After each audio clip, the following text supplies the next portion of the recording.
You are watching Access LaPorte County Channel 97. Coming up next is the March 5th meeting of the Michigan City Parks and Recreation Board. You can find more information for this meeting by visiting www.accesslaportecounty.org.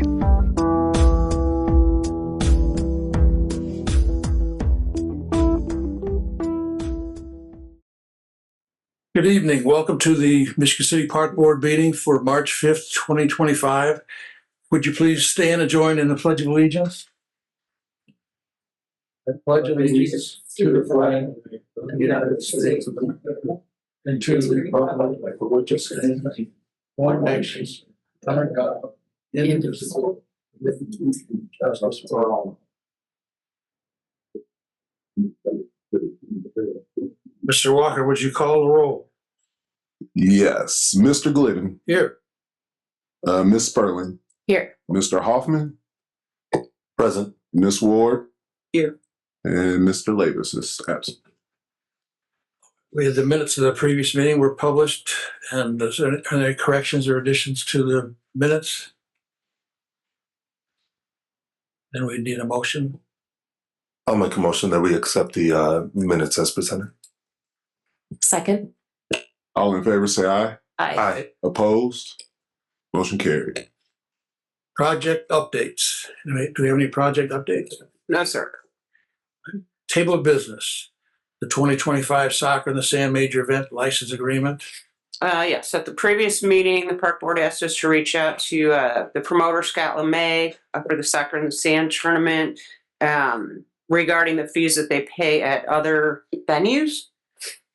He was not very specific and didn't want to share exactly what his arrangements were, but some of the venues, they pay Soccer in the Sand to come. Some of the venues, they're paying to be there. Some have parking included, some don't. It would be my recommendation that we stay with the $100 administrative fee for this event based on the parking revenue that they bring in, which is quite significant. And also to note, the park department doesn't do anything for them. There's zero cost related to their event. They set it up, they clean it up. So that would be my recommendation to the board. Any comments from the board? I think he said that he brought in 100 teams and 1,000 cars. So I mean, that does bring in a lot of income, and I think $100 is not enough. So maybe this year, maybe look next year, $100 per. There's 10 fields. People have their field designated for them. No one else from the park. They use the park to go to that field. So I would think in the future we need to look at a different plan. No, you were saying, Shannon, that some of the places they pay him to come. Yes, and I think specifically they're like Convention and Visitors Bureau that are trying to bring people into their towns, bring visitors into their towns. Again, he wasn't really wanting to share specifics of the agreements of each of, there's quite a few venues that they play all across the country. Okay. How long has he been participating with us? I think this is year 16. Okay. Either the 15th or 16th year that they've been here. And it's a fantastic event. They bring in people from anywhere from 9 to 12 different states. Again, they set up, they clean up. It's like they were never here. Wow. And it just brings something fun to the beach. You know, I usually go down there and check out a few of the games. It's just cool to watch. Mm-hmm. Any other comments from the board? I was just going to think that, like you're saying, next year, look at possibly looking at that cost again as far as $100. I would support that seriously. Thank you. Any comments from the public? Do we need a motion? I move that we accept the Soccer in the Sand Major Event License Agreement. Second. All in favor say aye. Aye. Opposed? Motion carried. The Fetters Alley Playground Project, 50% design approval. Yes, our consultants were going to be here today to present the 50% design to you. However, Joel from Hitchcock Design Group is out with an illness, so he's asking that the board table this until your meeting on March 19th. Oh, no, it's not on the table yet.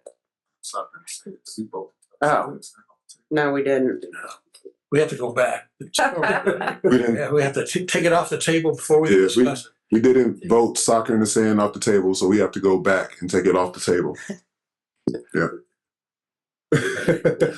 I move that we take soccer in the sand license agreement off the table. Second. All in favor say aye. Aye. Opposed? Motion carried. Do we have to say what we said again? I'm joking. Go ahead and motion to accept. I move that we accept the 2025 soccer in the sand major event license agreement. I'll second again. All in favor say aye. Aye. Aye again. Opposed? Motion carried. And Fetters Alley stays on the table. Well, it needs to be, it shouldn't have been tabled to begin with. It was tabled last meeting.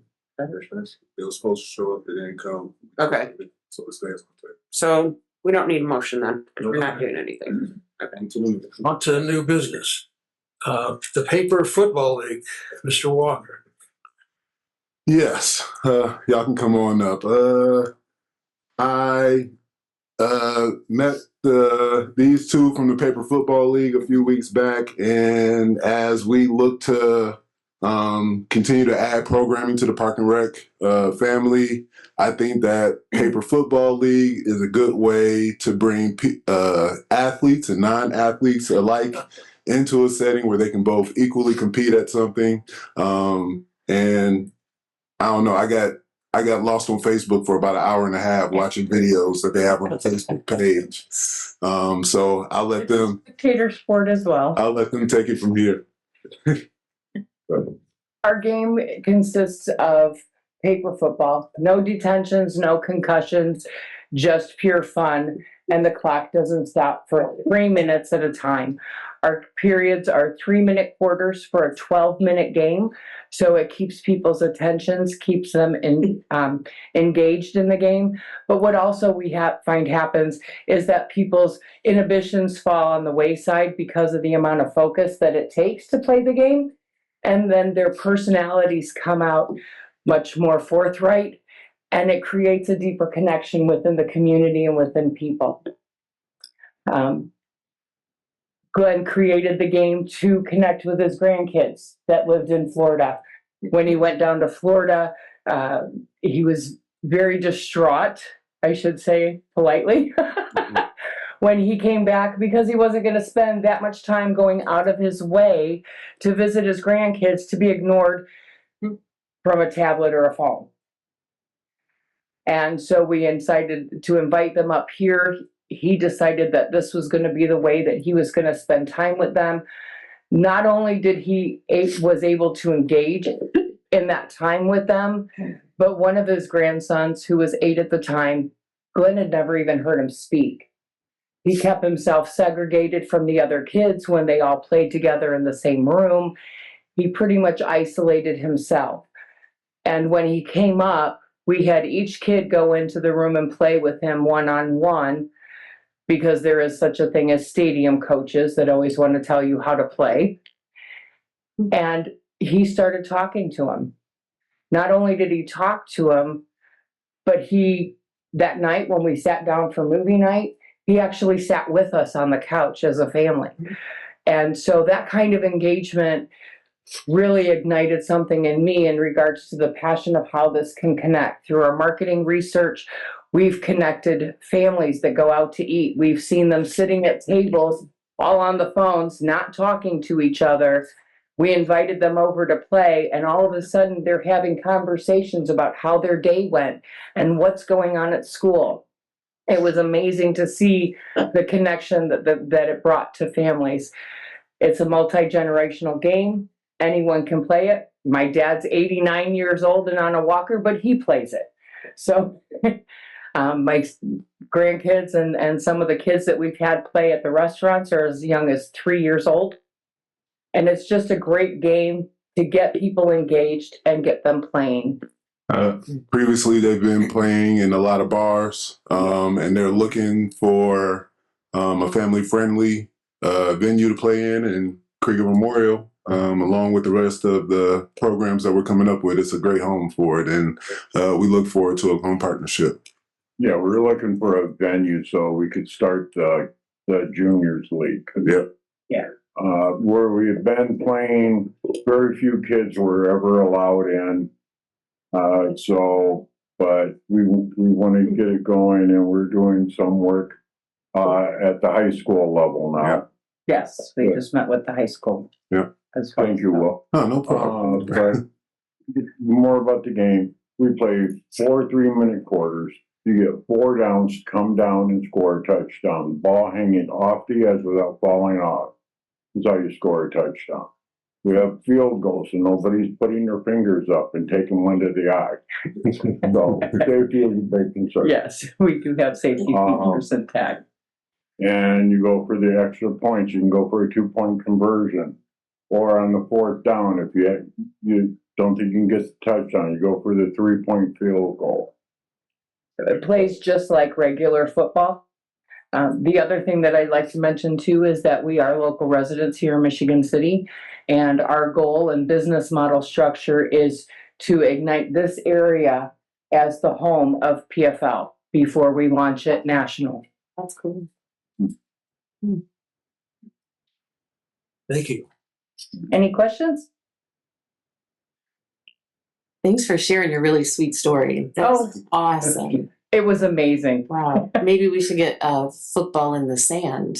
Oh, Yeah. I'm working on the. He's working on the beach version. I'm sure you'll do it. Done, I can't do it. you ain't got all the ideas, man. You show them. Yeah.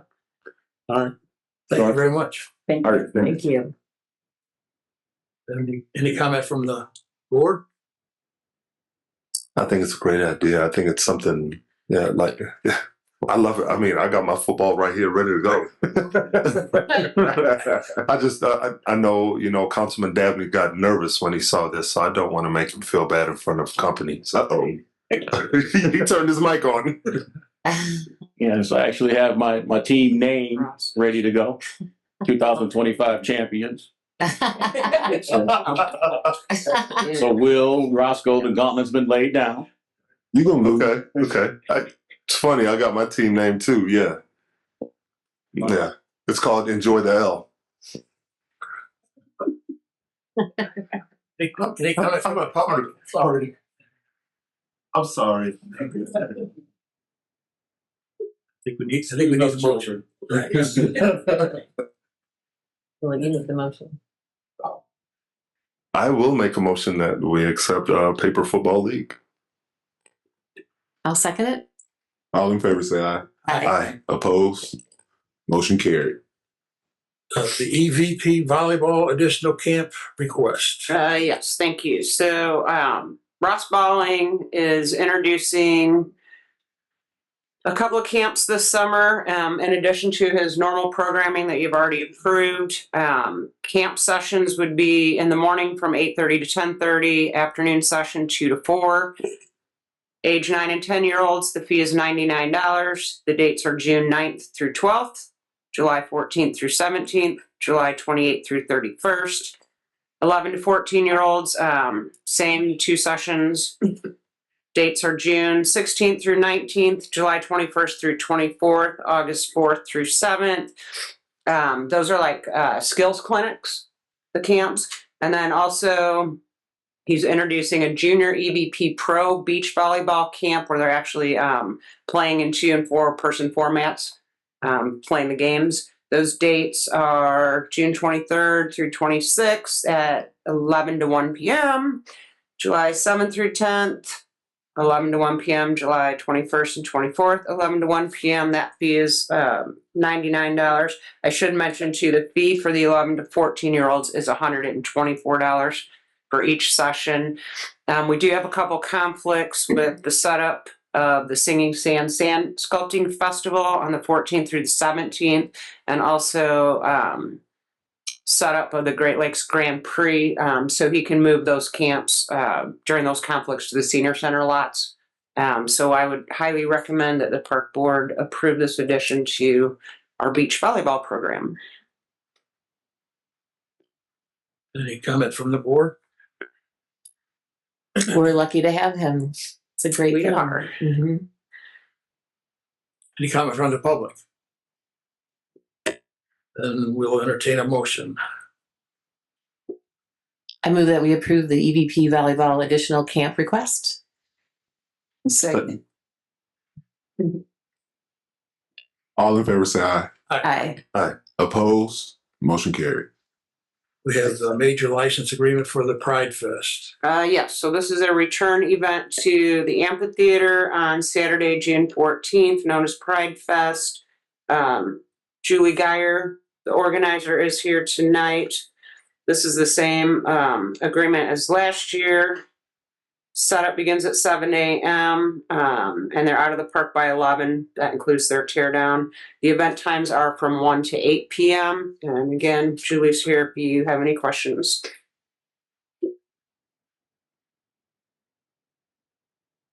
Any comment from the board? I think we had, it was something that was addressed, or really a question before, the variety show. And I think we had discussed it in just a question last year. And I had asked because I was new on the board, so I wanted to just really see what was the rating as far as when you look at like a movie, and how I was instructed was it was like rated G, something that is appropriate. I did come through and I did come and see, and I honestly didn't feel that it was a G. I felt that it was something more than a G. And so the question is, honestly, I really do have concerns with it being in an open venue. And I think we had talked about it last year as well, an open venue with children still being there. I don't know if you didn't mind coming up.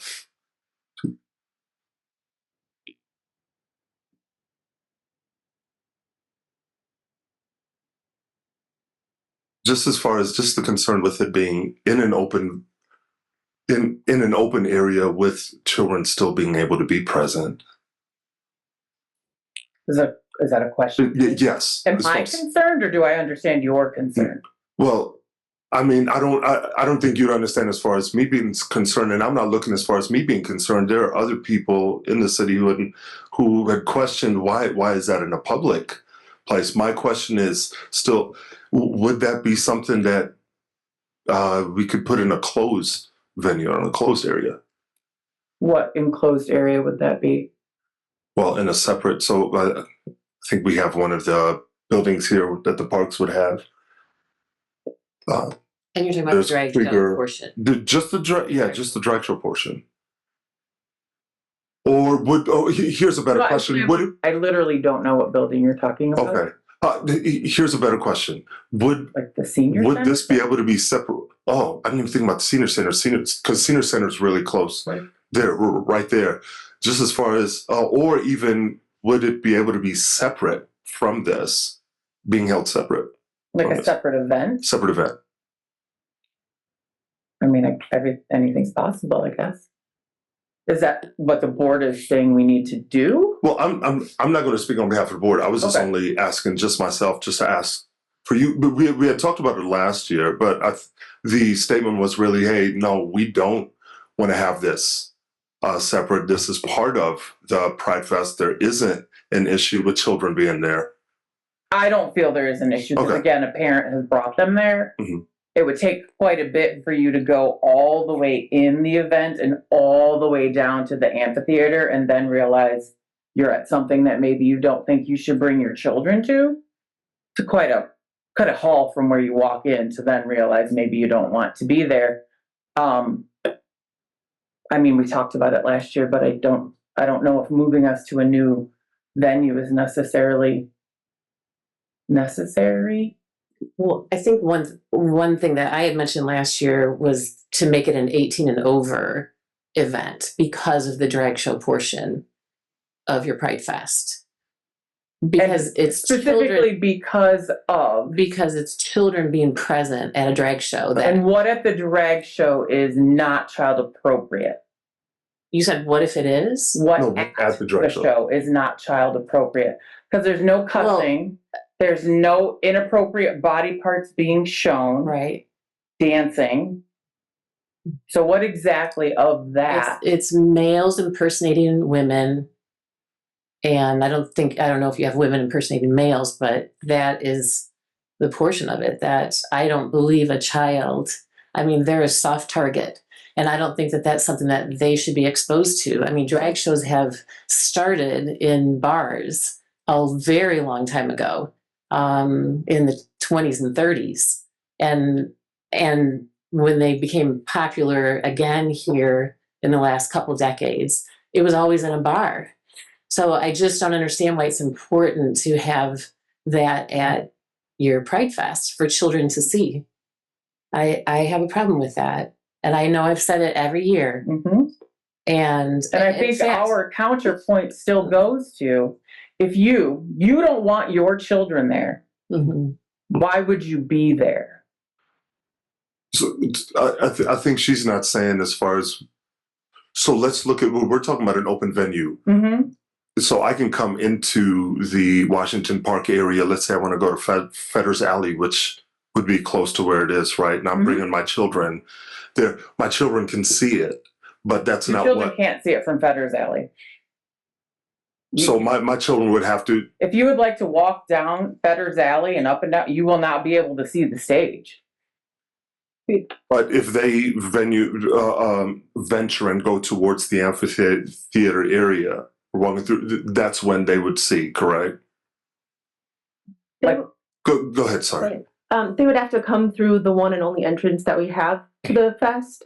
And we have on Fetter's Alley lined up, we have food trucks, and then we have 70 to 80 vendors, all with tents up in the grass. So there's no way you can see the Which stage. was how it was last year. Fetter's Alley, yeah, exactly. It's the same map as last year, yeah. So you'd have to come in our one and only entrance to come down and then move your way around to the amphitheater. Because then as soon as you come in, there's porta potties right there, even blocking the stage from right the entrance. So you have to be very intentional about actually coming in and seeing the show, any show, whatever that might be that we have to that day. Thank you, ma'am. Thank you so much. Yeah, I think, yeah, it'll probably fall again. I think the thing you had said earlier too was that, hey, as far as attire, there's not, I think we had talked about this last year too, the concern with attire with somebody dressing, Diane had talked about a male impersonating a female, but then getting to the place where somebody is dressed even, exposing themselves, the opportunity of somebody really, or suggestive, getting to, my children don't watch PG-13. My daughters are 12 years old. They don't watch PG-13, even PG. Well, nowadays you can't, PG is not what it was when I grew up. So the definition of G nowadays is not even a G when I was growing up. So there's always the rating changes, and even your definition of something that would be dangerous. Don't watch this. And I might view it as something different. I think, again, the concern is just it being there in an open area. And again, this is the drag show portion of it. The drag show being in an open area where children can view it. Somebody walking through and viewing. I have a question for you. Yes, so ma'am. you said you saw a portion of it last year, Yes, ma'am. and you thought that it wasn't G. What was it that you saw that you felt wasn't G? Great question. So for me, it was that I was seeing a male dressed up as a female, and it was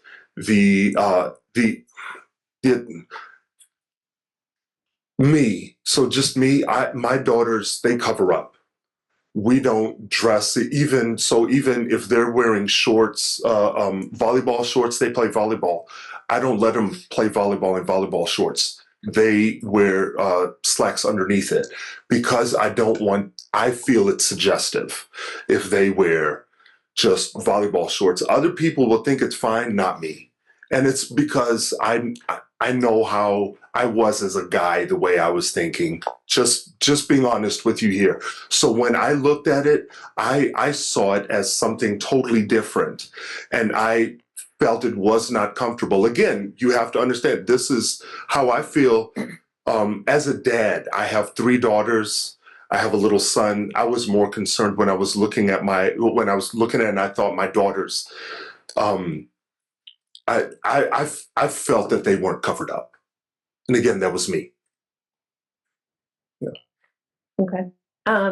So as a volleyball coach Yes, ma'am. myself Oh, and a perfect. college volleyball player, I understand the volleyball shorts. So as a coach, if one of my girls Mhm. said that they weren't allowed to wear shorts, so that I made all my team wear pants instead, that wouldn't be fair to everyone, even though everybody else's parents were okay with the shorts, and that was the uniform across the world. Yes, ma'am. So with this, if you don't want to bring your children here, that's perfectly fine. But by no means are we going above G, where nothing is suggestive. There's no clothing being removed. There's no cussing. There's no bad music. It's completely family friendly. And like Julie said, everybody who's there with their children are there voluntarily. You know, we've never had a complaint of somebody walking by and seeing something because you can't see it. You have to be very, very intentional about walking in to see it. Yeah. I went last year to the Pride Fest, to the fashion show, and I thought it was kind of G, very G, nothing suggestive, nothing sexual, just people in costumes, lip syncing.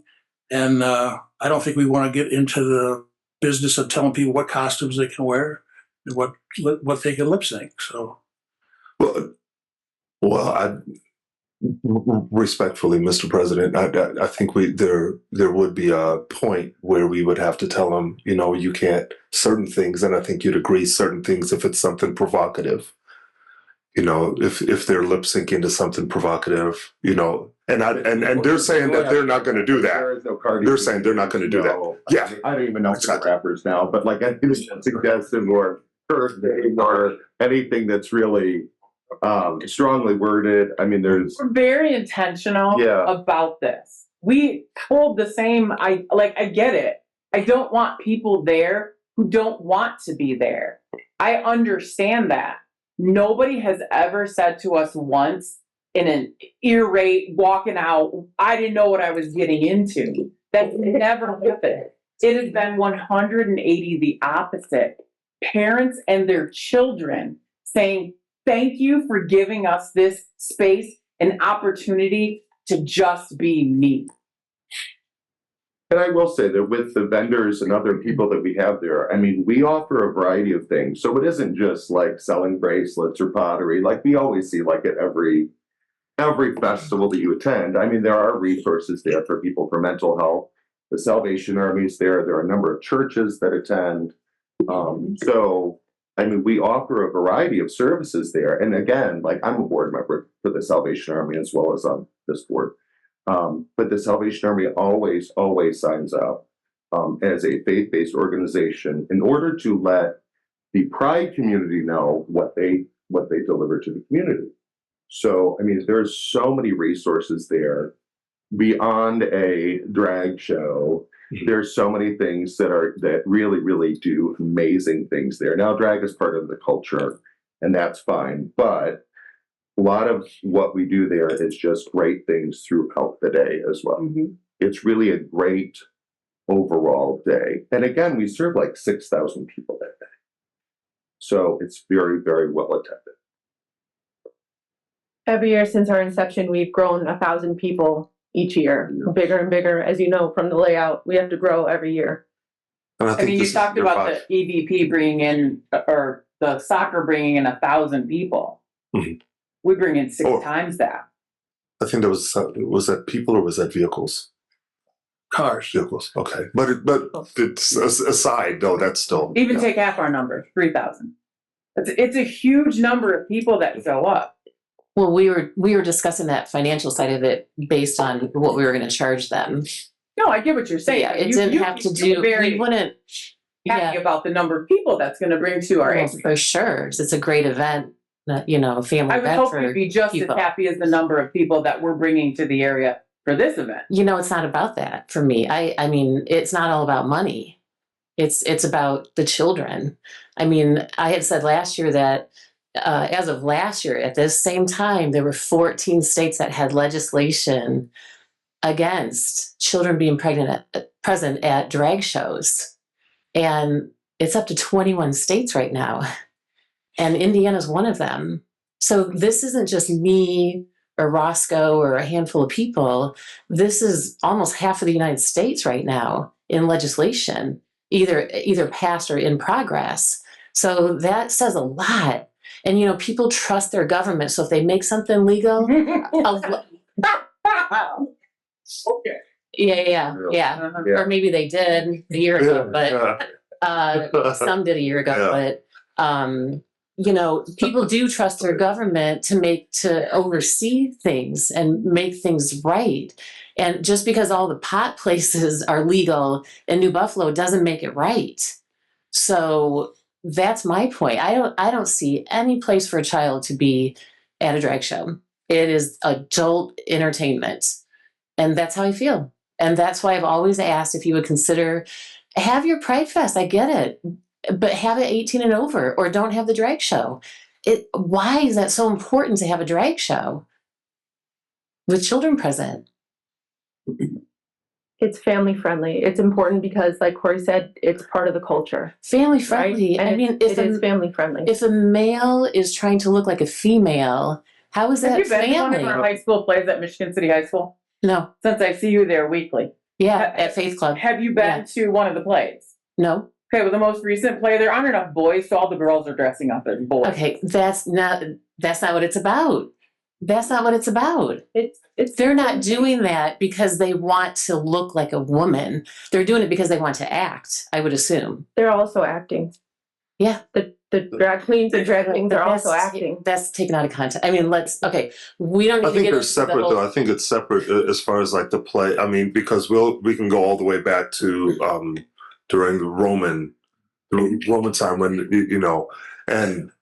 and then argue validation for that or validation for this. I think at the end of the day, when we're looking at it, the big thing that we're trying to say is really something that we feel it's an 18 and over event.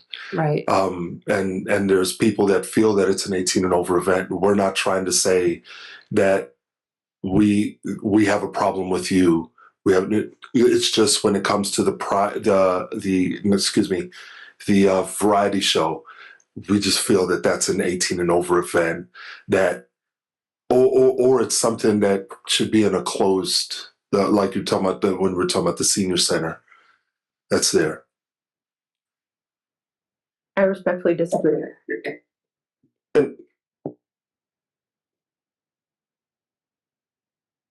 The bill that was proposed in January in the state of Indiana also says that it would be, if it goes through, it would be illegal for a government agency who has authority and real property to host that. So I'm just letting you know what's in there. I know. This isn't just me. Okay.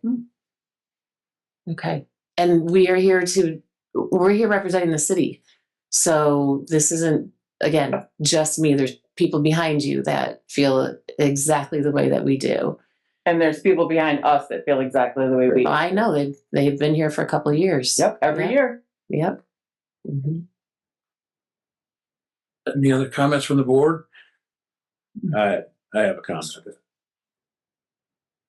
And I've been to the Pride Fest the last few years it's been going on. And I don't see anything down there that would be offensive. And from what I've seen down there. And I'm thinking we're moving into territory where I believe it's very dangerous to try to legislate content because I could be walking into Family Express, my campaign headquarters, by the way, and I could see a woman come through the door in a bikini that shows everything. I could think that's inappropriate, but I can't walk up to that person and, berate them and say you need to put on more clothing or anything like that. I would be trying to legislate the content of what this person is wearing. I know there's a law on the books, and I know the representatives and the people that are downstate in Indiana, so who knows what's going to come out of it. But at this point in time, it has not passed. This event has been going on. I've been the councilman of the first ward for the last 8 years. I'm now just finished my first year as an at-large councilman, and I really paid attention to any phone calls I may get regarding this event. Not a one. That talks about, people's discontent with what's going on. So like I said, I've been down there and it's been harmless to me. And that's why every year I've been the liaison from the council to the park department. I've always supported the event. So that's where I still stand. And, 1 year I gave the speech regarding, how people have been treated throughout the years. And I compared what's going on with how I feel as a Black man and some things like that. But I'll just cut it short to say, I've been there for the past few years and I haven't seen anything offensive. And then when somebody, whatever group organization that starts to rate film and rate it G, I think that's what you have to go with. I can't come in as Bryant Dabney and say, nah, that's PG-13, that's rated X. You have to go with what was the rating was given. So once again, like I said, I have not seen any issues. I have not heard issues. And I've supported the event for the past few years and I continue to do so. I don't have a vote, but I am a liaison from the council, and this is how I feel. Any other comments from the board? Mm-mm. Anything else? Any comments from the public?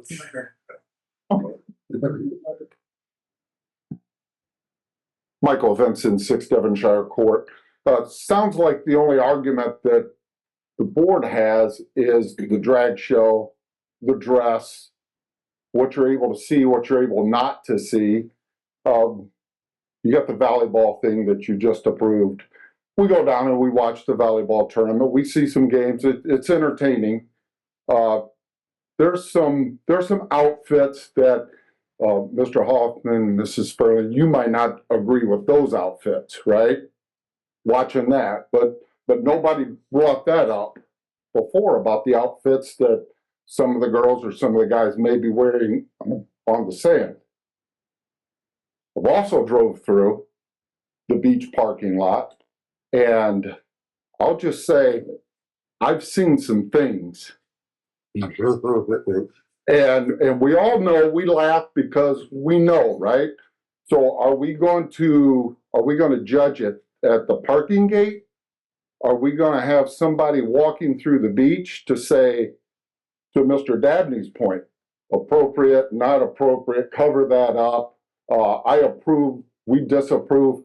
You can't pick, we've got to be consistent in our judgments of others. And I just beg for you to do that. Thank you. Thanks. Thank you. And again, I want to reiterate, I'm not telling anyone how to dress. It's about the behavior in the event. Good evening.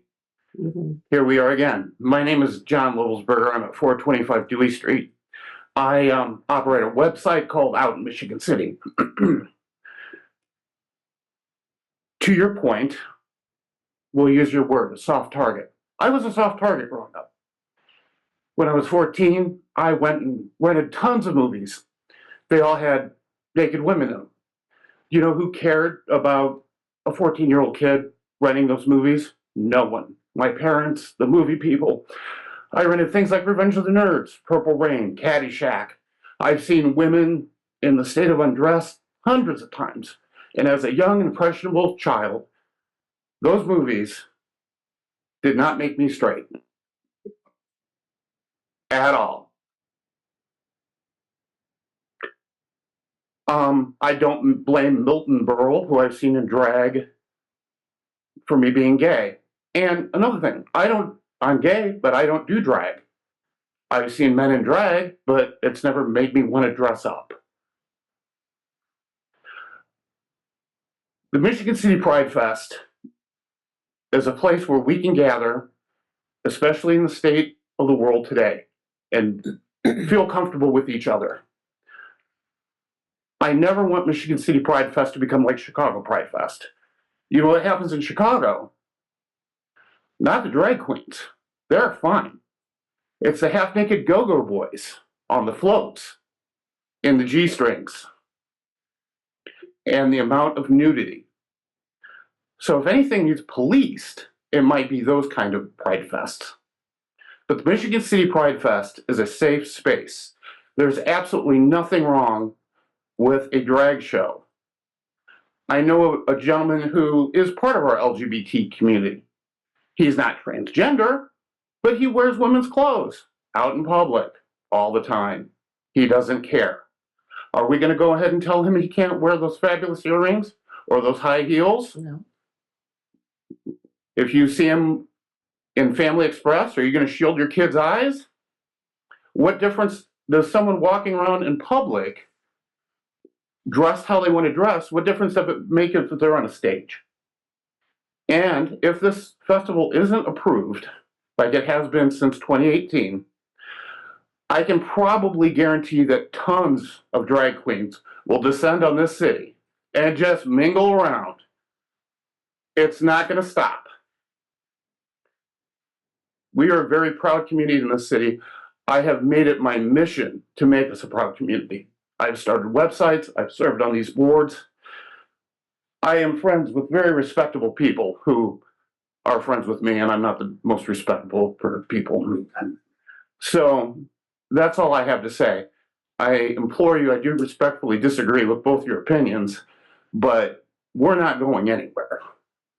So I pray that this event is approved. Thank you. Thank you. Welcome.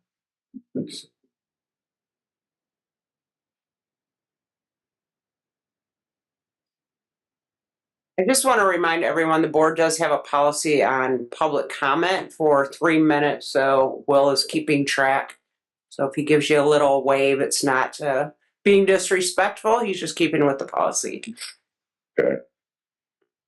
I'm John Carrington. I live at 140 Esther Street. I spoke at this last year. I actually watched the video to take some notes from what I said last year. And it kind of seems like it's being said again. So I see everybody has a healthy interest in sports. I think that's great. And I just was wondering if, Roscoe, is that your name? Do you watch football? Do you watch football? Not so. I'm from South Africa. I watch rugby. Rugby? Yeah. Okay. Kind of football, but I was just wondering how you feel about cheerleaders on the TV. Oh, we don't. Yeah. Do you shut off the TV or do you not let your kids watch the sports? Rugby doesn't have cheerleaders. Okay. Well, I don't know. I mean, that is a good question, and if you don't mind, I can give you a less than 10-second answer. Okay. I do have a problem with the cheerleaders. Okay. All right. I don't personally, and I just wanted to say that I was really proud that my parents gave me a really good education, and they taught me about things like ancient Greece and other cultures, Shakespearean, Elizabethan England, where women weren't allowed to wear costumes, Kabuki theater in Japan, Monty Python, any British TV show or comedy. It's not something that started 30 years ago in American bars. And I just wanted to make that correction. We got a really conservative influence going on here, and it bothers me that all of you seem to have come down and visited the show last year. The parking lot was closed. It was 6,000 people. They closed the parking lot at 11 a.m. I mean, it was insanely crowded. And I mean, I'm not saying you didn't go, but drag is not adult entertainment.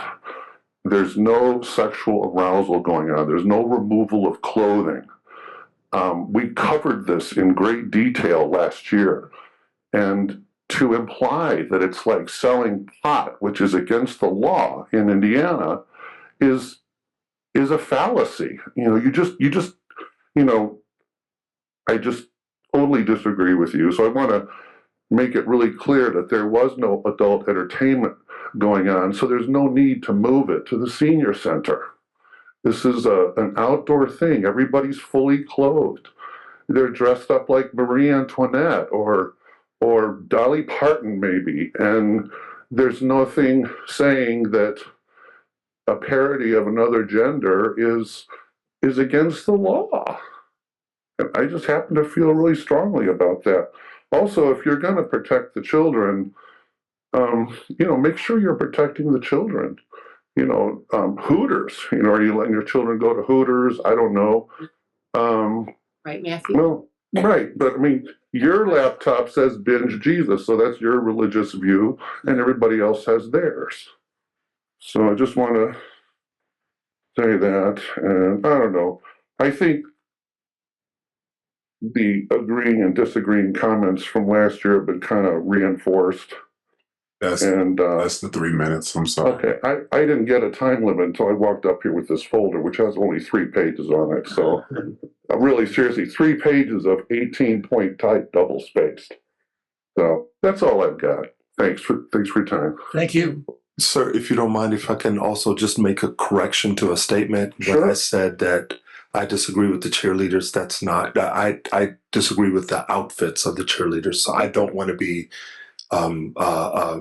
misinterpreted. So just I don't. So, okay. Thank you. Thank you. Hi, my name's Pam Waltz, and I'm going to read a letter from Lutheran Emmanuel Church here in Michigan City, and it has been signed by 47 other members besides myself.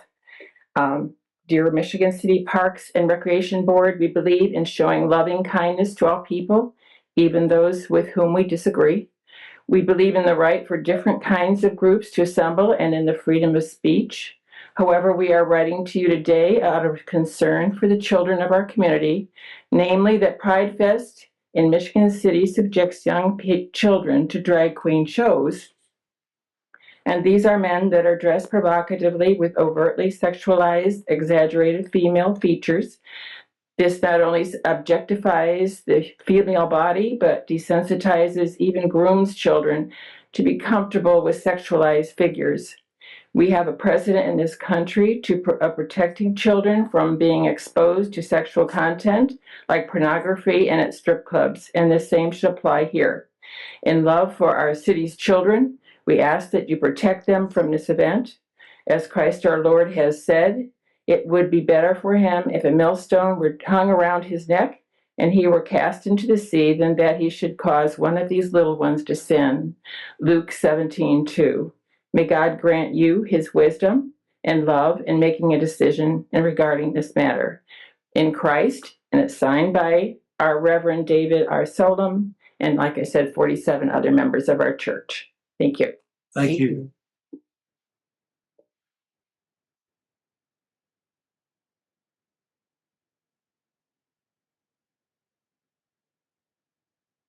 My name is Bruce Manner, and I'm here representing the Port Authority.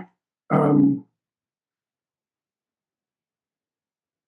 don't know how to put this, but now that religion has been brought into it, I believe that that's the problem that you two folks have is it's against your religion. You don't religiously think that this should happen. And I think that's wrong. You're trying to force your religion on everybody else, just like that letter that this lady just read. She's trying to force her religion on the rest of this community, and I think that's wrong. Thank you.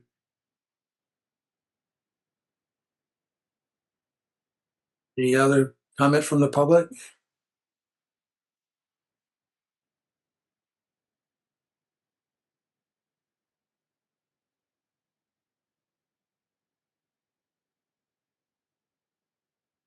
Hi, my name's Jamin Fox.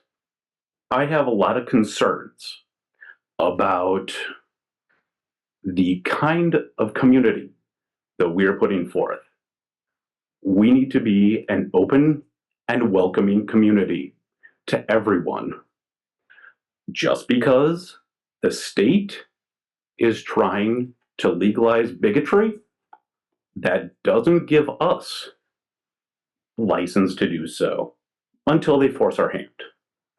So I've been to the Pride Fest. It is family friendly. It is nice. It helps those kids that go there feel like they have a place in the world. So I want you to think of that. Think of these kids who are bullied, who are ostracized by these bigots who come in and, give us nice words of love. Think about that. They need a place to be. Drag, long-standing. It was good enough for Ronald Reagan to sign off on in the Army movie. Good enough for Rudy Giuliani. I think it's good enough for us. Thank you. Thank you. Anybody else from the public?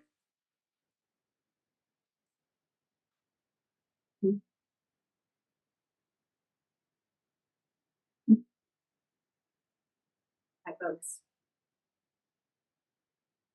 My name is Nora McDonald. I live at 228 East Spring Street here in Michigan City.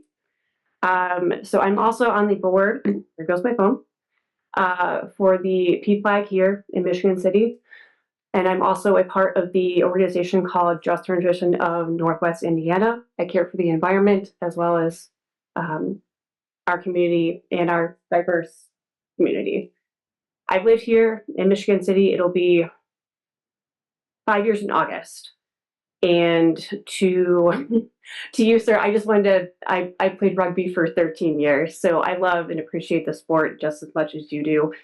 And mostly because it's all about camaraderie and teamwork and spirit and courage. I love the sport. I really do. I haven't played in a while, but I love it. As far as the comments about the beach and protecting children, I completely and 100% hear you on your thoughts and your feelings about it. I'm a past social worker, so I spent the past nearly 20 years of my life protecting children and protecting people and caring for them in all sorts of ways. As a beach lover in this community, it is a huge draw, as we know. The benefits of Pride. I also, they mentioned there were other vendors at this, at Pride Fest. I volunteer with Just Transition, as well as self-made vendors and restaurants and breweries that are vital to our city. And the comments about the beach hit me because I love the beach. I mean, it's a wonderful spot and it's a wonderful thing to have in the city. As far as the protecting children and thinking about those sort of things, I was part of a beach cleanup crew for years as well with local members of our community. And my feelings on that are mixed because I understand what you're saying about the attire, what folks are wearing, the ideas that are being brought across by what's going on. But I want to also remind you that the gentleman before me mentioned that we've seen things on the beach that are of a questionable nature. People are walking around in bikinis and trunks.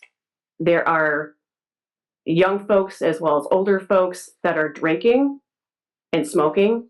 I do not like that there is smoking allowed on the public beach or anywhere for that matter, because that is much more dangerous to me than seeing a drag show. But that is my personal thought. Folks that want to be at Pride want to be at Pride.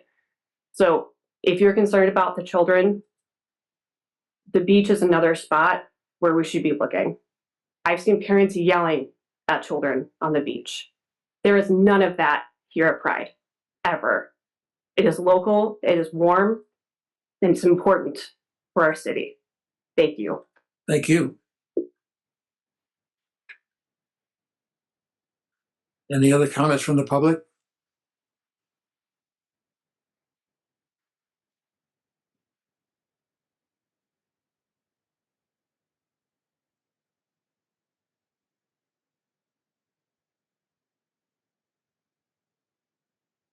Hi there. My name is Shell. I live at 209 Hoyt Street. And I am trans. So I wanted to know if my existence here makes this an inappropriate event inherently. If you're can you say that again? I would like to know if my existence as a trans person here makes this an inappropriate event for a child. If I'm not dressing as my assigned gender at birth, does that make my existence inappropriate? No, absolutely not. Absolutely not. There's nothing sexual about this event. This is people dressing up. And I don't think that your personal convictions should dictate the rights of our citizens to be themselves or act in costume. It doesn't make any sense to me. There's nothing sexual about this event. I appreciate your input, but it's just, I don't believe that's the way the people in Michigan City feel. Thank you. Thank you. Any other comments from the public?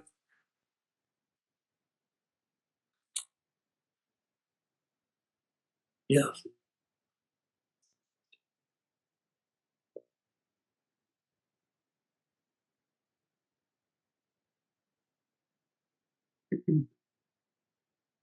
Name's Julie, P.O. Box 9531, Michigan City, Indiana.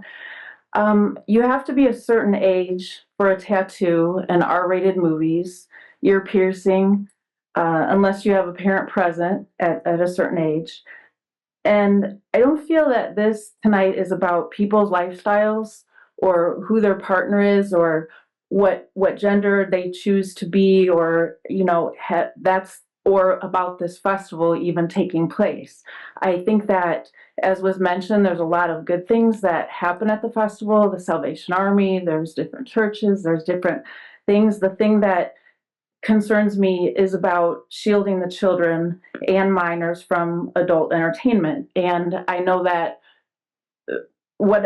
drag show, variety show, whatever you want to call it, from the pictures I've seen from the festival in the past, to me, it was inappropriate dressing. I've seen a man's outline of his anatomy more than the bulging and underoos that you would see on the beach. And I think watching a kid, and I know this picture was on the Facebook page, but watching a child present money to an adult that is dressed like that, where you can clearly see his anatomy, I think is just inappropriate. And I think as a community and as a government board, that's what we need to do, is to help shield the children from that. It doesn't mean that someone can't have their lifestyle and what they choose to want to be. And as a young person, this was back when it was a little safer to just ride your bike wherever. 15 years old, I rode my bike to the beach. What happens if a parent, and I understand the point that if a parent is present, then they've chosen to bring their children there. Well, what if Sally says she's going over to Kim's house? I'm just making these names up. And, she goes to this and the parents didn't give permission. I mean, it's something, it happens and kids sneak into movies and so forth. But as a community, again, I feel like it's something that maybe there could be a vote for the show, or I'm sorry, for the Pride Fest, have the Pride Fest. But the show itself, and how long until maybe next year, maybe the dressing is more inappropriate. And I agree, the clothes on the beach and everything, it's questionable, but or at least have the show where they have to card the people then, or if it's at 8 p.m., card the people coming in, and you have to show your driver's license like you would at a movie theater. Again, I think that the community in this case needs to help protect and shield the children from that. And it's not just about religion and so forth. I give the lady here credit for getting up and talking, and that's all. Thank you. Thank you. Any other comment from the public? Any comment? Oh, there's one more.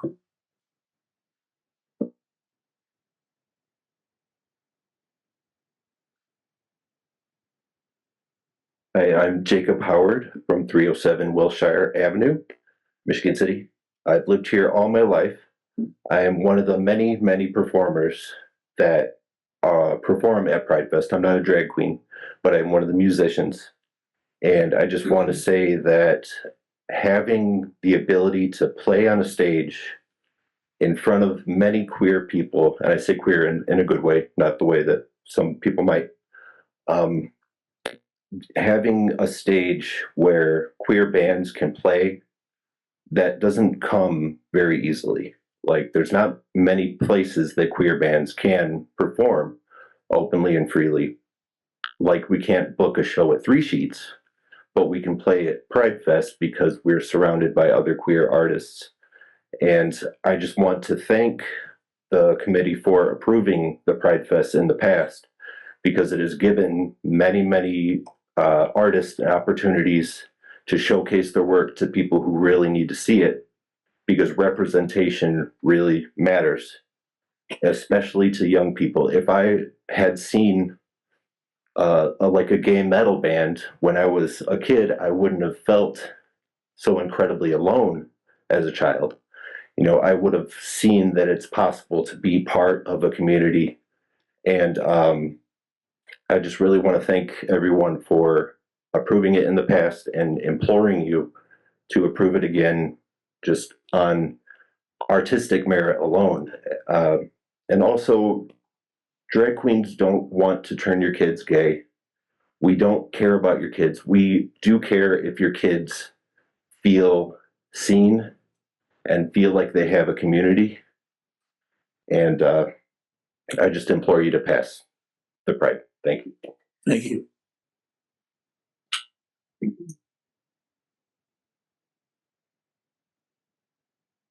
Any other comments from the public?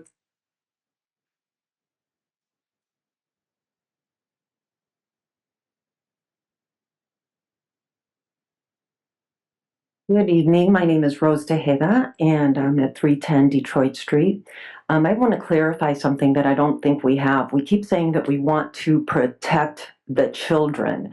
And what we're not understanding, or perhaps the board isn't understanding, is that the children who attend this event are growing up in this culture. It is their safe haven. It is the one place that they can go and actually celebrate something like everybody else in Michigan City goes to all the numerous festivals we have. This is the one place where they can go and be with their friends and their family. And like I said, the drag show is not like a foreign language to them. They have grown up with this. So I would ask that you guys consider approving this festival, because I think it's very, very important for Michigan City. Thank you. Thank you. Any comment from the board? Any further comment from the public? Then we need a motion. Can I make a motion? Yes. I would move that we accept the major license agreement for Pride Fest.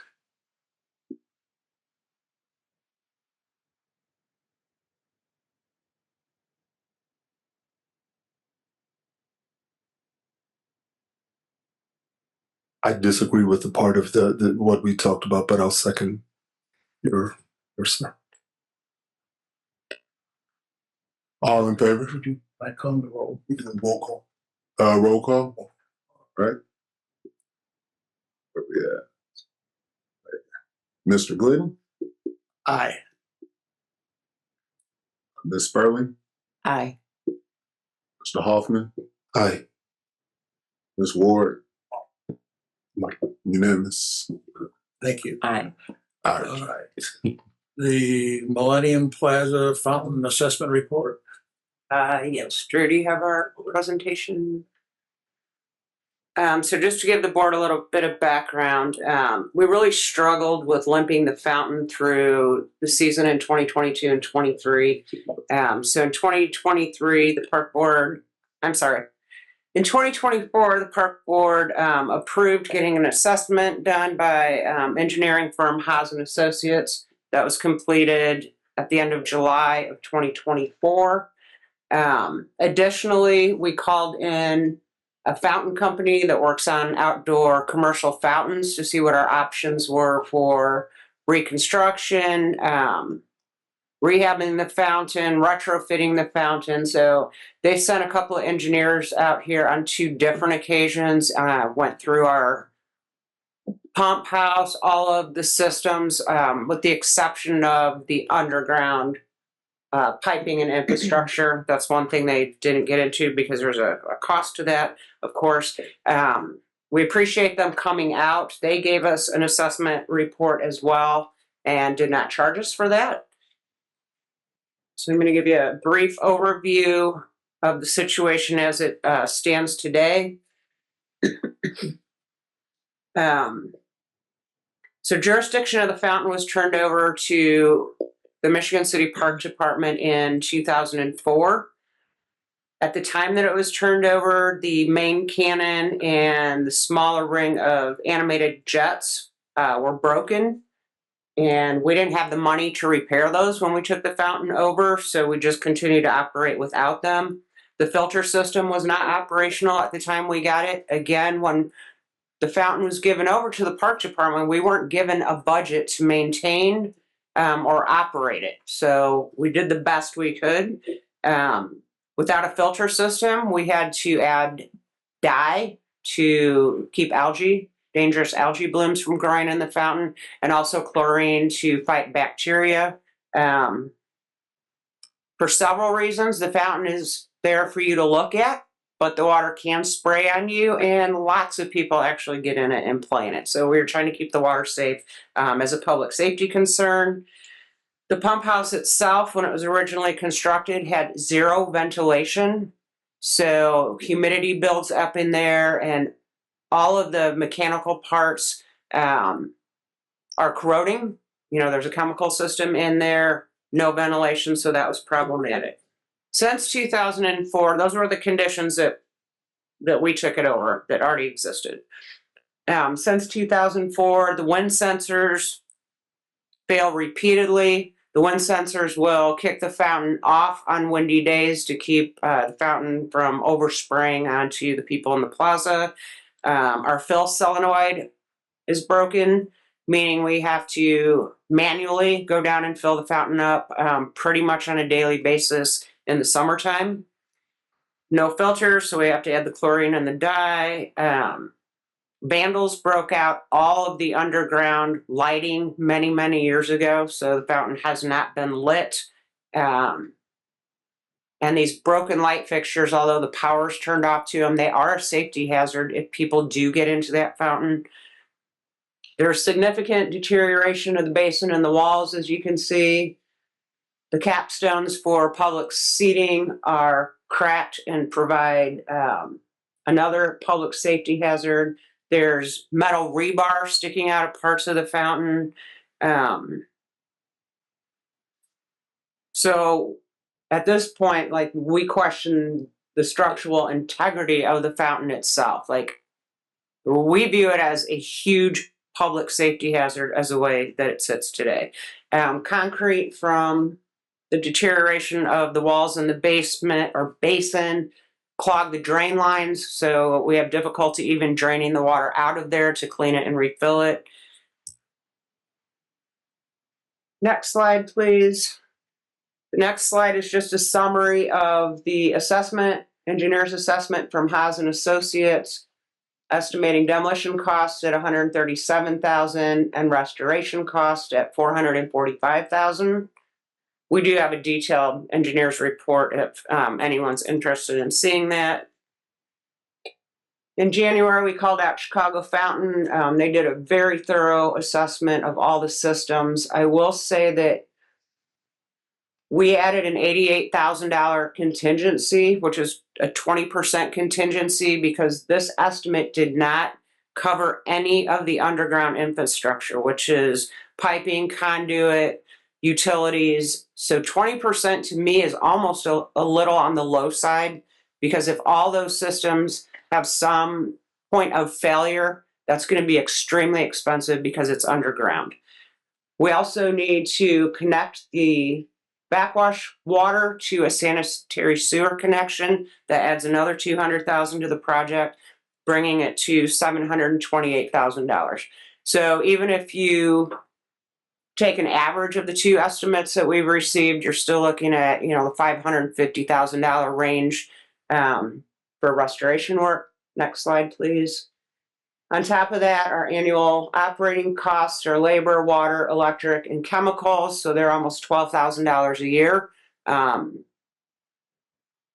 So that's quite significant. We did do a robust public input survey. I think Will, he had over 1,000 responses. At the time that we assembled the summary, I think there was 708 responses. The survey results came out about 50-50 on restoring it and demolishing it. Some of it was kind of confusing because, we'll ask the question. All of it. I'll let you speak to the surveys. The survey was very confusing. There were very direct questions like reasons to restore the fountain, and the answers we got were demolish it. And that were probably 50% of the responses. And same for the opposite. Reasons to demolish, restore it. It's a landmark. So me and our administrative assistant, Allie, actually went through every response. And it's kind of hard to put it all together. Like half of the comments that were supposed to be about restoring it were about demolishing it, and half of the comments about the opposite were the opposite. And I'm sure those same people just flopped answers when they got to the next question. So it's kind of hard to exactly put the survey into stuff, but we did the best that we could here. And like the first question of the survey had 781 responses, but the last question only had 300 responses. So people just stopped halfway through. Once they got to the question they wanted, they just stopped answering questions in the whole survey. So we pieced it together the best we could. Yeah. Mm-hmm. So the last slide is just a summary again. We're looking at, potentially $700,000 to do a restoration project with annual cost of almost $12,000. Demolition estimated at around $165,000. After careful consideration and many conversations with our maintenance staff who maintains the fountain, it is our recommendation tonight to the park board that the fountain get demolished and that the park board seek an additional appropriation through the mayor and controller's office, and then finally the city council. Thank you. You're welcome. Any comment from the board? Ms. Shannon, when you look at the difference in figures, it's more than just it's actually more than just a 7 time or six times, different 6 times, but it's that annual cost is going to bring the restoration number up higher and higher. So I totally agree with you, that regardless of how much it would be nice to have it, I think demolition is. Now, I personally, as a citizen, absolutely love that fountain.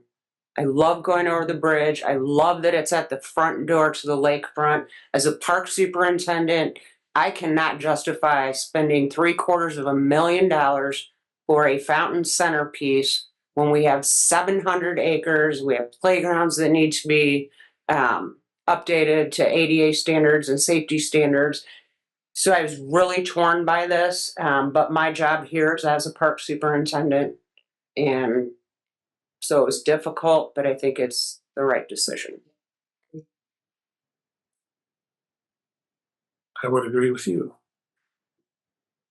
So we have two choices right now to, oh, pardon me, I'm sorry. Is there any comment from the public?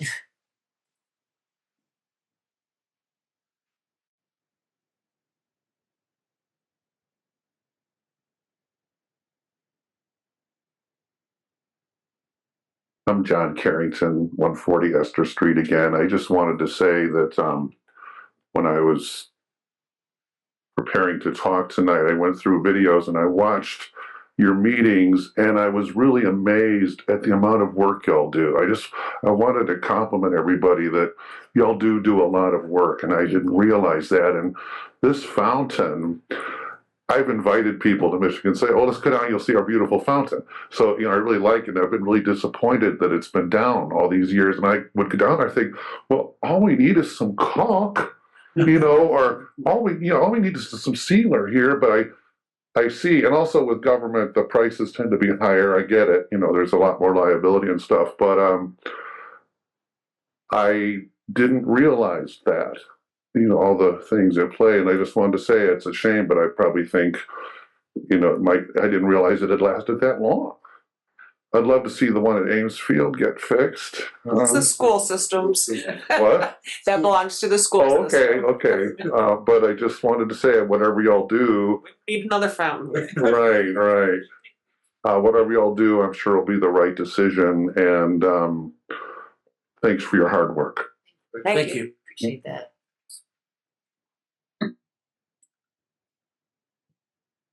Hi, everyone. My name is Walter Johns, and I am a resident of Michigan City.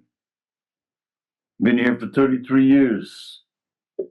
That fountain's been a part of our life for 33 years. It is an attraction in this park. People come from all over to see our park. And our park is very beautiful, and we are a tourist route. We make much income from being a tourist town. And it supplies money, circulates money throughout. Can you make sure you're talking to the microphone? I'm sorry. You can't hear me? I want to make sure Okay. the microphone is. Years ago back, our swinging bridge needed to be construction.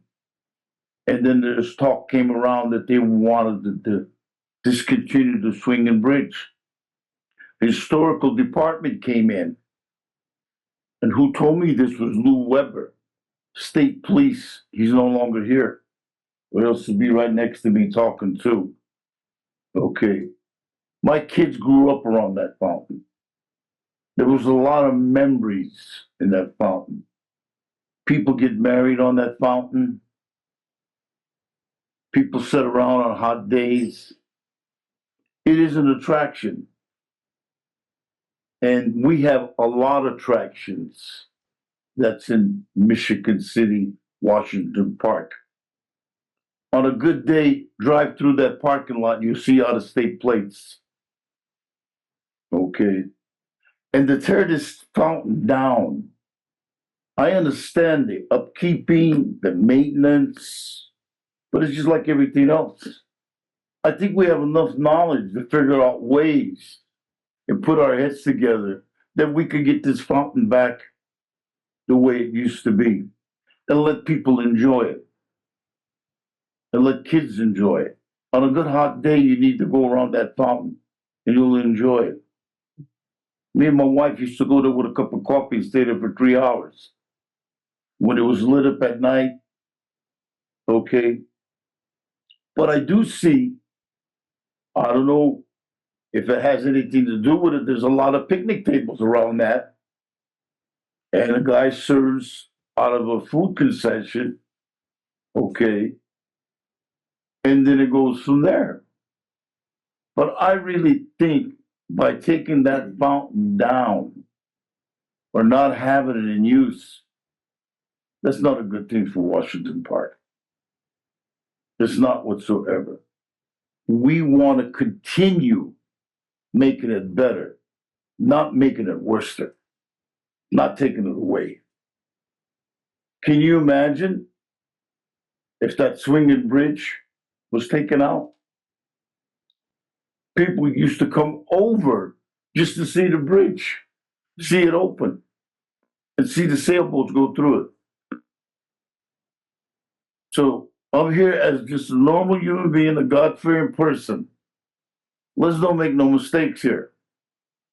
We made mistakes years ago back when we made Franklin Street a one-way street. And it tore up businesses downtown. And it's now gonna take years, but now they turned it into a two-way again.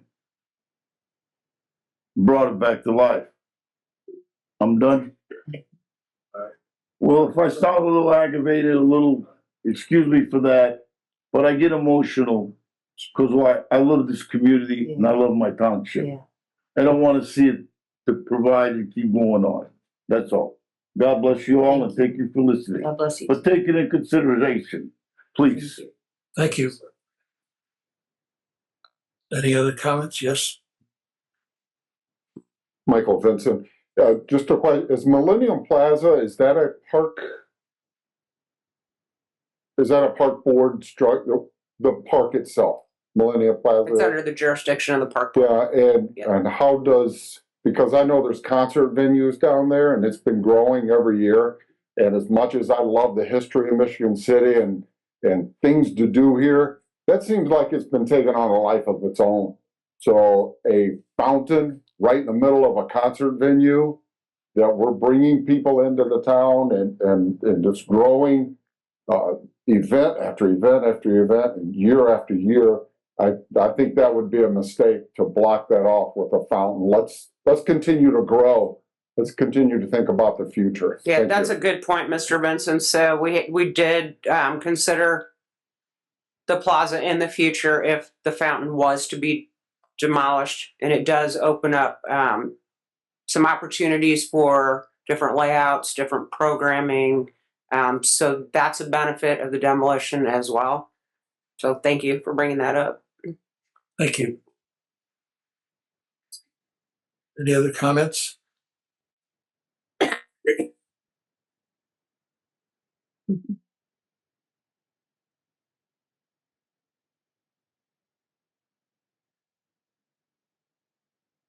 I'll move the mic away because I have a big mouth. Good evening. My name is Victor Thierry. I'm the owner of Harbor Country Adventures, and I spend more time in that plaza than anybody in this city. Any 5 people. I spend 18 hours a day there, almost 7 days a week for the majority of the year. I'm also the promoter of the concerts down there, and I would just like to say the fountain is beautiful. When it works, it is spectacular. It is actually enhances everything that I do down there. The people that come for my boat tours, the people that go to my concerts, I don't think you're going to find anybody who doesn't love a beautifully lit, functioning fountain.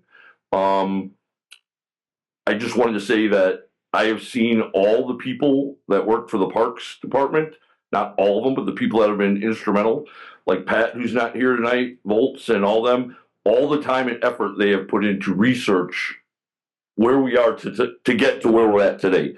That for anybody who thinks that you guys are up there just making a willy-nilly decision like, oh, it's, we're just going to get rid of the fountain. I know all the hard work you guys have put into research this.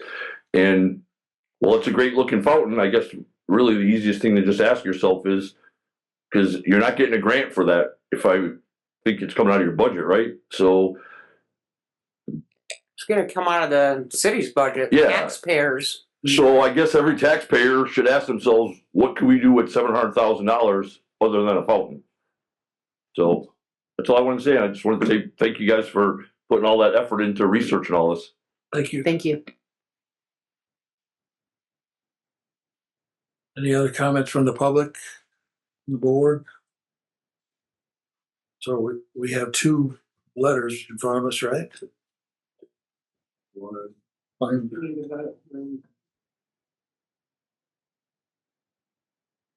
Do we have to make a motion on that first and then choose which one? Do that in the motion? Well, let's accept the report first. How about that? Oh, I'm sorry. What? Let's accept the report. Okay. I would move that we accept the report. I will second that. All in favor, say aye. Aye. Opposed? Motion carried. Now, what's your pleasure to, I guess we need a motion to repair or demolish? I will make a motion. No, Go ahead. I would make a motion to demolish the Millennium Plaza. And could you add to that to give us permission to seek an additional appropriation from the city? I would make a motion to demolish the Millennium Plaza fountain and request that we seek additional appropriation for the funding. Second. All in favor, say aye. Aye. Opposed? Motion carried. Approval of the Wings of Wonder plan submitted by Kill Architecture. Yes. Greg Kill is on the meeting tonight. And Zoo Director Jamie Huss is here as well. She's managing this project. So tonight is a presentation of the design, which was included in your packet.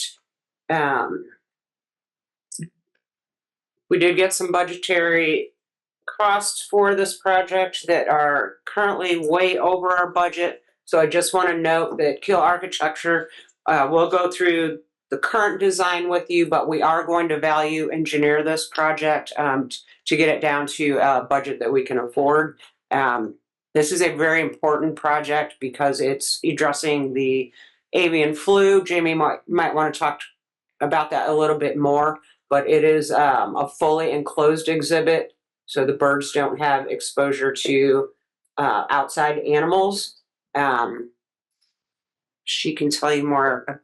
She knows everything about avian flu. Yes.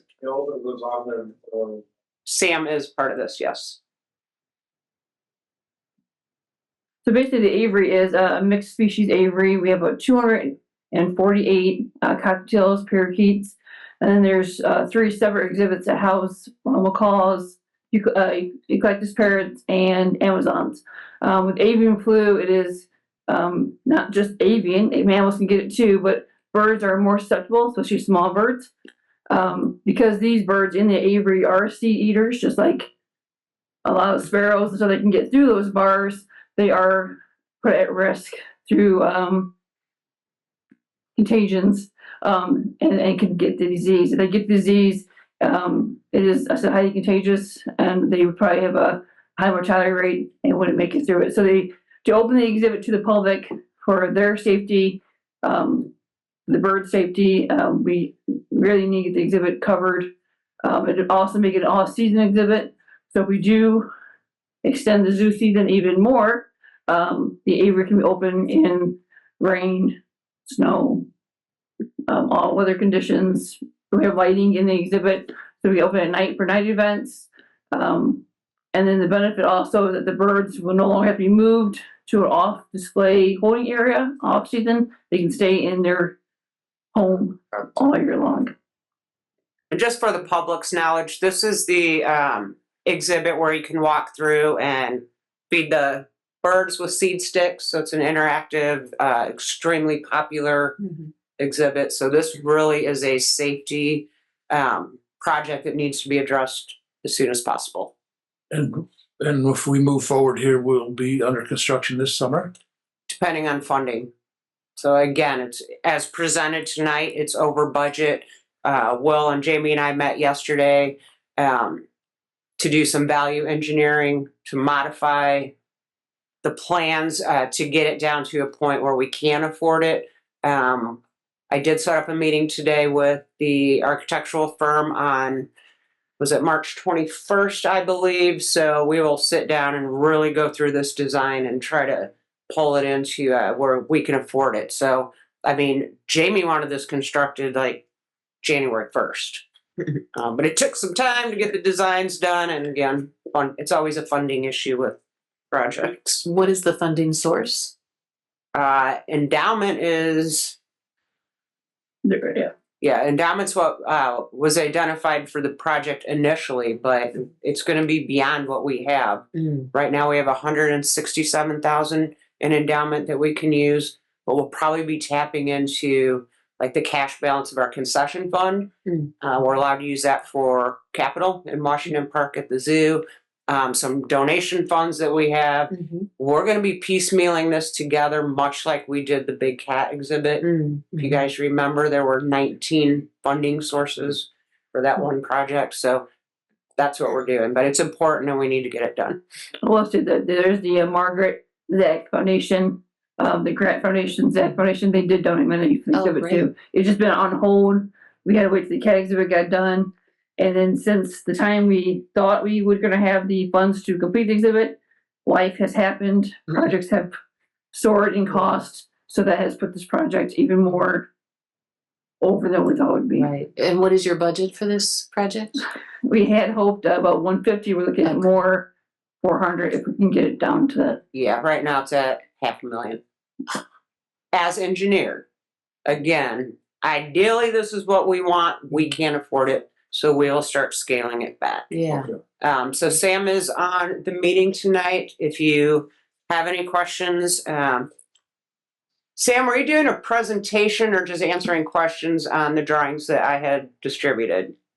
I could answer questions, but also I could show some of the drawings as well, if that would be helpful. That'd be great for the public. Sure. So let me share my screen. Just for reference, here's the zoo, and here's the existing outdoor enclosure for the birds. So Sam, we can't see your screen. Oh, there we go. Does that work? Yes, thank you. Okay. So here's the broader context of the zoo, and then here's the outdoor exhibit for the birds currently, and that would be the location where we would be constructing the new aviary as well. And so here's a basic floor plan. This would be a staff entrance. This would be the public entrance, and this shows where the existing fencing is that would be removed. And then here are a few views of the exterior. It's probably easier if we look at it in 3 dimensions. But currently it has large expanses of glass for natural light, but also a large clear story as well, letting light in from above. So as was mentioned earlier, we'll be looking at ways to still keep plenty of natural light and make it a good habitat for the birds, but also to reduce the cost. Currently, we're looking at a steel frame building that spans the entire distance between north and south.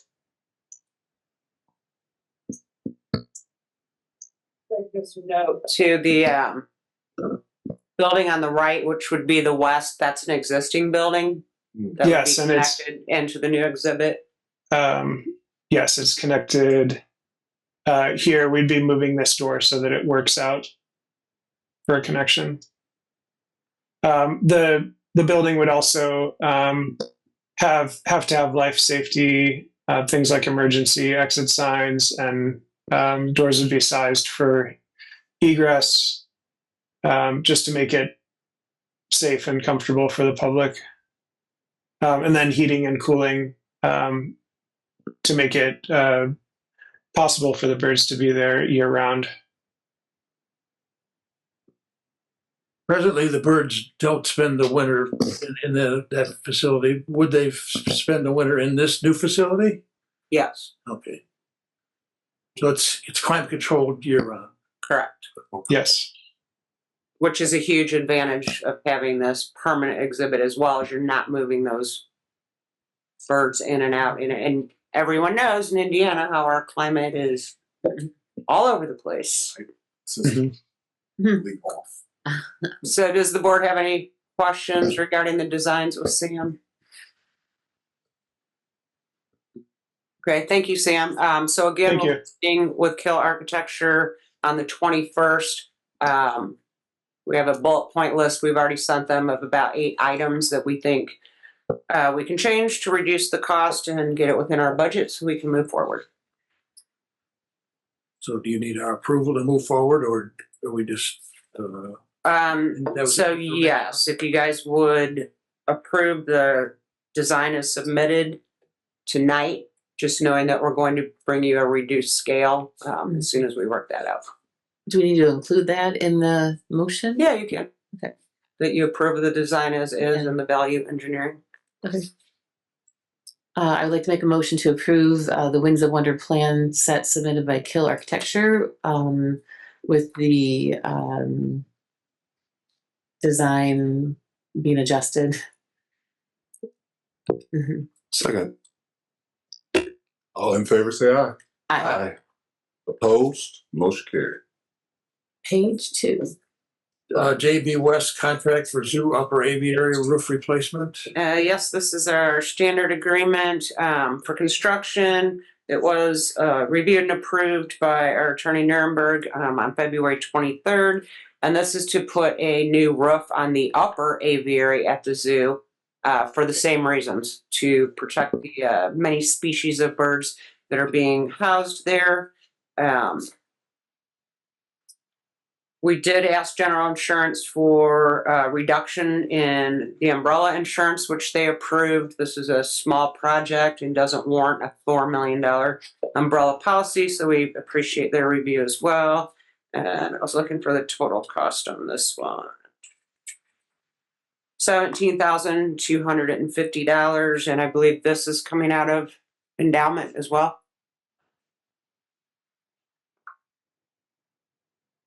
All right. We have a motion. Any questions from the comments from the public? Sorry. Any comments from the public? Any comments from the board? We have a motion. I move that we approve the JB West contract for zoo upper aviary roof replacement. Second. All in favor, say aye. Aye. Opposed? Motion carried. We have the revised Pepsi agreement. Yes, so the park board already approved this agreement, but then Pepsi came back to us, our representative, noting that what was included on the volume programming in the proposal that they gave to us and we accepted was not transferred into the contract correctly. So we're aware of the volume thresholds. They should be 3,750 units, and they put in the contract 3,330 units. So I would recommend that we allow them to adjust this, and they blamed it on their attorney, Laura. They blamed it on me? No, their attorney. Not our attorney. We wouldn't allow that. It's always a good idea. Yeah. We need a motion, please. So I'll make a motion to accept the revised Pepsi agreement. Second. All in favor, say aye. Aye. Opposed? Motion carried. We have the Park Department's 2024 annual report. Yes, so this was also emailed out to the board, just shy of 90 pages of everything the Park Department worked on last year. This has also been on our website for public comment, and I have received none. I don't believe you did as well. So the board can either recommend approval of the report tonight, or if you need some more time to digest everything in here, you could table it as well. What's your pleasure? More time? I mean, I'm good too. I mean, I had a couple comments. It's just a lot to take. It's very well done, very thorough. Very thorough. Yeah. Whatever you want. Yeah. Yeah. Table it. Okay. I'll make a motion to table it if that's all right. Just so we can have a little more time. Yeah, I know it's only 5 pages, but 89. Yeah. It's in color, so that's good. And there's pictures. I handed that to my wife and said, "This is what I did last year." Yeah. What do you do all day? So I'll make a motion to table it, if that's all right. Need a second. I'll second it. All in favor say aye. Aye. Oppose? Carried. J, 2025, March 5th, special purchase request for repair of a North Point Pavilion light pole. Yes, so in a windstorm on, I believe it was February 18th on the lakefront, we had a light pole on the west side of North Point Pavilion just snap off. Surprisingly, it did not snap off at the base. It snapped off mid-pole, which tells you how violent that storm was that night. We have since called in Marcus Electric to get a quote for that. They also assessed the structural integrity of the other poles surrounding the building. They think those are fine. So this would be under a public safety emergency purchase. The amount is $8,324. They can order the pole tomorrow, and we're hoping this could be repaired within the next 2 weeks. I will say we cut off electric to the pole immediately when we found it the following morning. Comments from the board? Comments from the public? Need a motion? I move that we approve the special purchase for the repair of the North Point Pavilion light pole. Second. All in favor say aye. Aye. Opposed? Motion carried. K. Ooh, we have a K. Oh, he added it to the agenda. I didn't know that. So K was. Okay, K was, J was K. All right. Reports of the officer, superintendent's report. Yes, thank you. I'd like to report that I submitted our final report and closed out the Land and Water Conservation Grant, which was for the Water Tower Park project. They gave us $250,000 in funding for that project, so it's always great when you close a grant out. They are holding back, I think it's 7% of our funding until our ribbon cutting on May 31st because they have to do a final inspection. They do come from Indianapolis, so I'm good with them holding off and not making a special trip. And I'd also like them to be a part of the celebration since they funded a large part of that project. The Singing Sands Trail will be closed at Peanut Bridge for the Boardwalk Retrofit project. It's currently closed now, and we expect it will be closed through May 23rd for construction. The Park Department, in partnership with the Trail Creek Watershed Partnership, is hosting a free screening of the award-winning documentary film, The Fish Thief, A Great Lakes Mystery. That'll be this Sunday. Again, it's free at the Michigan City Senior Center. Doors open at noon. There will be a cash bar. There will be information tables from the Watershed Partnership, Shirley Hines Land Trust, IDEM, Great Lakes Fisheries. There will be some live lampreys there. So if you've never seen one up close, you can actually put it on your arm if you're that brave. So this documentary is really about fishing on the Great Lakes, the decline of fishing and what happened. It is a mystery. So we're looking forward to that. There's also free food. So come on out and enjoy the movie, talk to your watershed partnerships, and most importantly, get involved. Come out and see what it is that we're doing, the boots on the ground projects. And if there's something that you can contribute, it's a great group to work with. We're all volunteers. We're not paid. We're there because we're passionate about Trail Creek, Lake Michigan, and our environment. Will, myself, and our directors all attended the Mayor's State of the City address at the Holdcraft Performing Arts Center yesterday morning. It was an excellent presentation. She kept it to 1 hour. It was very well put together and gave you a very good overview of the past year and I think more importantly, our future. So it was very exciting for all of us. I would ask everyone to try to attend at least one of the mayor's town hall meetings. She's holding those in the evenings. The first one was here. It was a full house. And it was a great forum. People were able to submit questions and talk to city department heads. So again, get involved. I encourage you to go out and get involved. There's 10 of them. They're in different neighborhoods throughout the city. The next one is Monday, March 31st at 5:30 on the west side at the Hope Center. The mayor announced at the State of the City yesterday she is going to do a matching grant up to $25,000 for the Fetters Alley playground project out of her charitable gala funds. So that's exciting. We could possibly get up to $50,000. The gala will be held on April 11th at Blue Chip. Tickets are on sale right now. If you're interested in going, get them tomorrow. This event sells out very, very quickly. So we appreciate her support again of the playground at her gala this year. Regarding the zoo, City IT is currently today working on running fiber to the zoo. We've had some problems over there with unreliable internet service, which affects our phones, our point of sale systems. So we're very truly grateful that they're pulling fiber line in there to increase reliability across the board. This project should be completed prior to April. Actually, it should be prior to your opening weekend, which is Easter weekend. I don't know the date.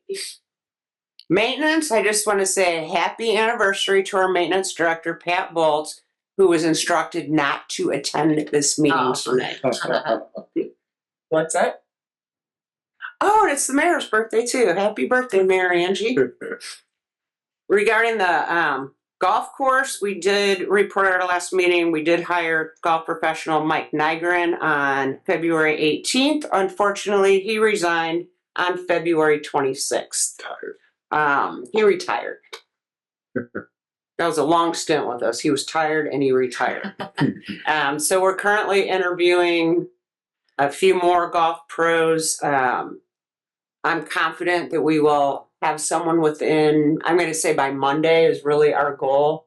So we've got some back and forth that we're still doing, getting questions answered. But I'm confident that by next Monday, we will have a golf pro and we will be able to open on March 15th as planned.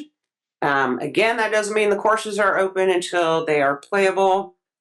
And then we did have vandalism. It was graffiti at Gardena. The cost to remove it was $35. And I'd be happy to answer any questions that you have. Thank you. Oh, and I brought you flyers if anyone wants to go to the Fish Thief movie. Assistant Superintendent's report. Yep, I'm gonna keep mine real quick. We have signups going on right now on the Auto app. I won't do my normal commercial for the Auto app, but I'll just say Auto app one more time. The Auto app. But baseball, youth baseball, pouring paint for this weekend, March 8th at Krieger Memorial Hall, and Chess Club. Signups for all three are on the app. We're currently, we just started on Monday, the hunt for Lorcan, the Ludic Leprechaun. He got found today. You weren't here. Oh, man. Yeah, the little girl brought him in.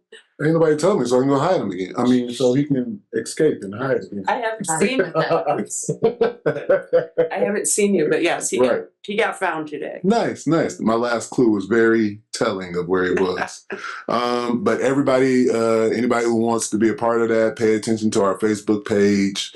I post clues daily about where the leprechaun is hiding, and you just find them, bring them in. We got a great box of prizes in the back for whoever comes in. Which we couldn't find, so we found prizes though, but they weren't yours, so we'll get on that tomorrow. Oh, wow. Okay. Still working on communication. It was a chaotic afternoon. Wow. And then lastly, I was supposed to report on the basketball league that was going to get started between Michigan City Parks and Rec, Michigan City High School basketball programs, and the YMCA. It's a joint effort. But we just found out that we got accepted to be a part of Junior NBA. So that's a big step for us. We just sent the agreement, the operators agreement, to Ms. Nirenberg a couple days ago, so she didn't have time to review it before today, so we can vote on it. But it'll definitely be on the agenda for next meeting, so we can get moving forward with that. Very cool. So we're really excited about the job. junior NBA opportunity. Um, And that's it. Thank you. Thank you, Mr. Wall. The Planning Commission liaison, Mr. Hoffman. The Plan Commission met February 25th and approved petition 903-24 for requesting a major subdivision secondary plat. Nothing further. That's the subdivision. Still for Moore Road, Moore the Moore Road in 12. Thank you. You're welcome, sir. And the Port Authority met, but they did not, I'm the liaison, they did not have anything pertaining to the park at that time. Mr. Labus is the zoological liaison, and he's not here tonight. Attorney's report. Thank you. I have nothing to report. Director's reports. There are none. Department of Finances, Mrs. Okay. Sperling. Yes. The Michigan City Park Department claims docket for March 5th, 2025. Municipal, $66,223.01. Golf petty cash 0. Zoo casino 0. Total claim $66,223.01. I move that we pay our people. Second. All in favor, say aye. Aye. Opposed? Motion carried. Payroll number 4 for 2025 from February 2nd to February 15th. Pay date 2/21/25. Total payroll $66,715.40. I move that we pay these people as well. I second. All in favor, say aye. Aye. Opposed? Motion carried. Let's see. And finally, oops, was there one more? No, okay.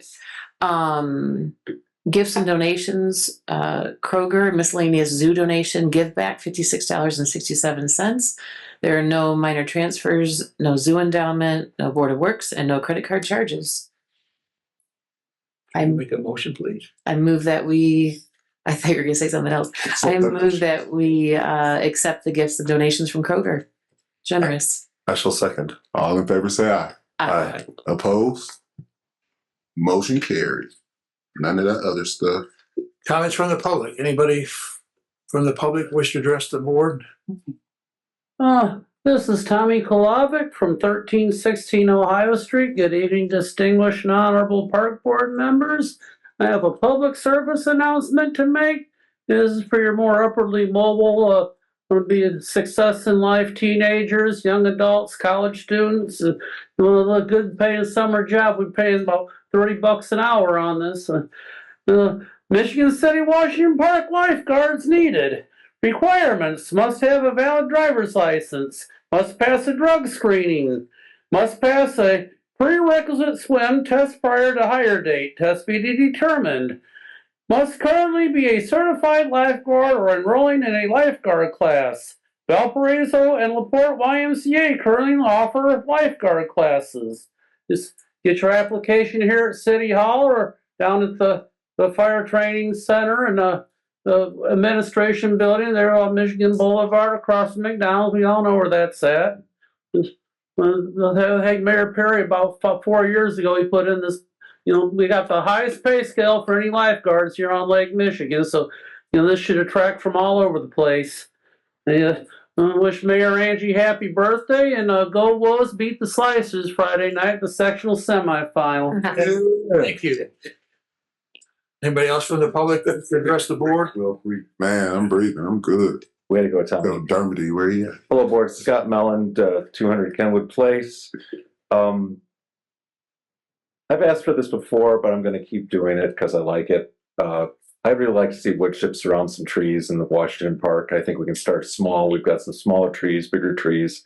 The wood chips can be provided by the city forester, who now has a chipper and a supply of chips. Not only is it good for the trees, it holds soil moisture in, it tempers the hot and cold for the tree roots, and they do much better. And I apologize that I wasn't able to hear the beginning of your meeting. I'm hoping that you either answer me here or in board comments after this. if you could just respond to what the result about the Millennium Fountain were. You had 2 issues with that today. The assessment report, which I've already reviewed while I was sitting here, but what was your vote for the appropriation for that? I'm really curious as to what we're doing at the Millennium Fountain or what you guys found with that today. We voted to demolish. Did you? Did. That was the least popular option in the assessment report. Are you talking about the survey. surveys? Yeah. It wasn't solely based on Yeah. It wasn't solely based on that. So we're just gonna clear the plaza. No, just the fountain. Actually, we're going to ask for additional appropriations to clear the fountain. We can barely afford to pay for that, let alone. We can't. That's why we got to ask for additional Right, appropriations. yeah. Yeah. Budgets are tough, but I feel sad about that. Yeah, Thank we you, do though. too. Yeah, We do we too. totally agree with you. 100%. Yeah. Yeah. Thank you. Is there anybody else that has business before the board? I move that we be adjourned, sir. So moved. We are adjourned. 6:54.